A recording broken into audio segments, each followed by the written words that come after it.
Thank you, Stephanie. Well, not all people injured in accidents are victims. Some of them are predators getting paid to take a hit. Insurance fraud investigators say organized crime is propelling this money trade nationwide, including right here in Texas. The Night Team's April Molina takes a look at staged accidents in tonight's Defenders Consumer Alert. The organized crime rings that are involved in automobile losses involving the medical side of the house are perpetrating what we call staged accidents. Special agent with the National Insurance Crime Bureau, Michael Gallagher, has seen this type of fraud played out many different ways. One of the most common, the swoop and squat. And what they do is that one behind will come around and pull in front of the one that's in front, slam on their brakes just for a second, and then take off.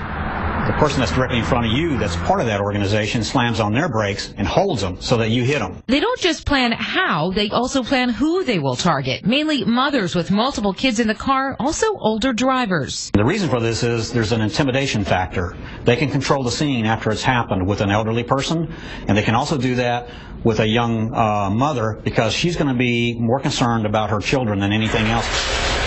Commercial and high-end vehicles are also common prey because they generally have higher insurance caps. Conversely, the criminal's car is generally on its last leg, referred to as a battle wagon. The people that are in that car, they usually load it. You'll have a driver, a passenger, maybe even a third person up front, and you definitely put, as many people as you can put in the back.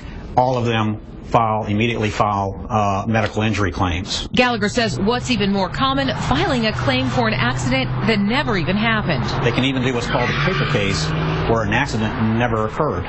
You've got vehicles that have sustained body damage, but not in the instance for the claim that's being made. The overwhelming majority of questionable claims comes from Houston, a city that filed more of those during the last 3 years than the next 9 largest cities in the state combined. San Antonio ranks 3rd in the state for number of questionable claims per city.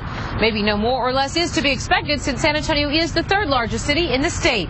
For the Defenders, April Molina, KSAT 12 News.